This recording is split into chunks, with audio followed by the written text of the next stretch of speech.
dito sa China, that was 1984. And at that time, I was a junior managers. And then, paunti-unti ako hanggang narating ko nga yung general manager ng hotel.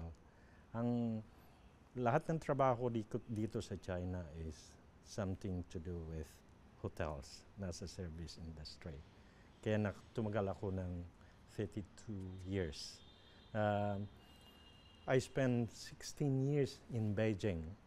Then I was assigned to a city in China, Dalian, which is one of the best cities here in China.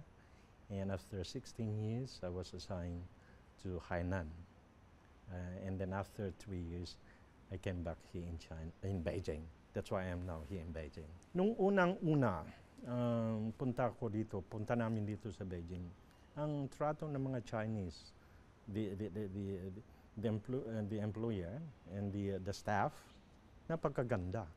Kasi they would like to learn from us. They are willing to learn from us. That's why they really treated us not just a boss, but as a friend. That's why yung mga panahon na yun, napakaganda ang trato nila sa amin. Kaya there's no question about it. Although sa kabuhayan, talaga meron din kaming kaunting problema dahil yung at that time, ang hirap tumawag sa Pilipinas. Wala kang makikitang sasakyan sa kalsada. May traffic, bike ang traffic, hindi sasakyan. Katulad ngayon, ang traffic, sasakyan na ngayon. Wala kang makikitang bike.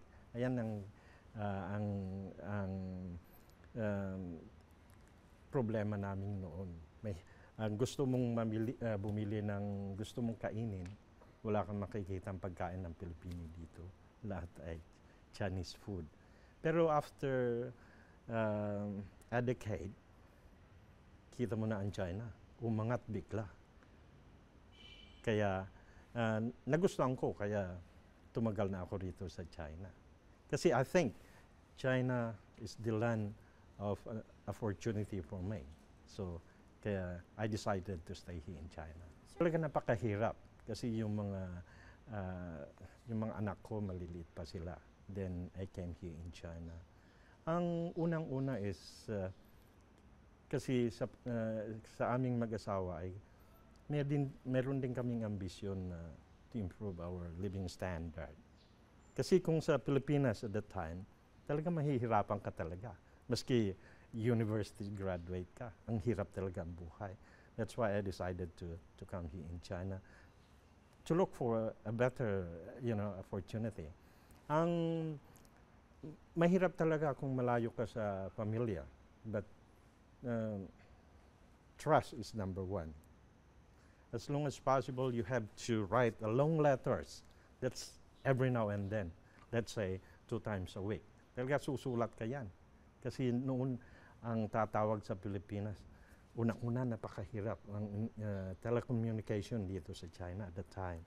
Tapos napakamahal. Kaya wala pang internet noon, kaya sulat na sulat. Kaya nasa usapan at saka trust sa pamilya namin. Yan ang ginawa namin. Hanggang ngayon, ginagawa rin pa rin namin. Pag pupunta sila rito, of course, sabay-sabay kami pupunta sa ibang lugar dito sa China. Pag pauwi ko naman sa Pilipinas, ganun pa rin. We have to stay together. Pinagluluto ko sila dahil marunong ako magluto.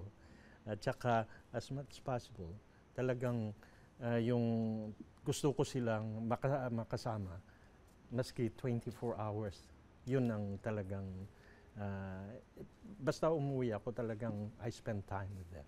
Ang unang-una, ang Pilipinos ay marunong, talentado, at saka you can trust. Marunong sila magtrabaho, kaya nagugustuhan ng mga employer dito sa, maski naman saan, hindi lang dito sa China. Kasi you can trust the Filipinos. That's number one. The quality of the Filipinos all over the world, including here in China, you can trust them.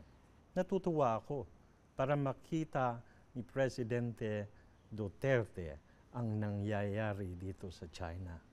Number one, we have a lot of things that we can learn here in China.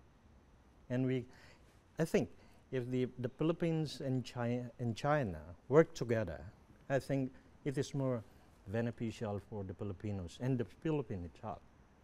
Because, you know, China is becoming more powerful, and they can invest in the Philippines. Because we have so many wide avenues for opportunities for the Filipinos to invite the Chinese to invest in the Philippines. We have so many areas, like tourism in the Philippines. You know, outbound Chinese tourists are increasing every year. And in the Philippines, we have so many islands. Number one, we have the best beach in the world. There's no question about it. Because in Thailand, you know, they receive Chinese at least 9 to 10 million every year. Compared to the Philippines, I think last year the number of Chinese were only around not even 500,000. And you know the reason why? Because I've been dealing with the Chinese, my colleague and my staff, and everybody says the first concern is it safe to go to the Philippines? Yun ang nasa sa ano nila, perception nila na ang Pilipinas ay napakagulo.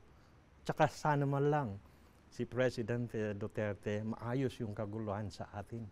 Hindi lang dito sa China ang gagaling ng tourism. Kaya sabi ko kanina, napakaganda ang Pilipinas. Nabanggit ko kanina, yung una niyang tatlong pangako. Okay? Eradicating drugs, eradicating criminalities, at saka yung corruption. Yan, sa lahat naman siguro ng Pilipino yan ang kailangan natin, parang umangat yung Pilipinas. Kailangan ang disiplina. Kaya alam mo, I keep on comparing sa yung China at saka Pilipinas.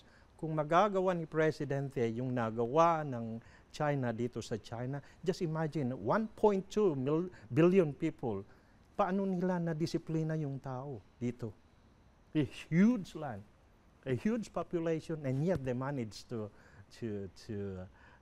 discipline these people. Kaya kailangan disiplina para mag-improve ng isang bansa. Ang mensahe ko is, swerte natin na meron tayong isang napakagaling na presidente. Sana man lang tulungan natin. We have to support the president. And I do believe that the president is really dedicating himself to improve the living condition of all the Filipinos. Kaya, masasabi ko, let's support the president para naman umangat ng bansa natin na Pilipinas.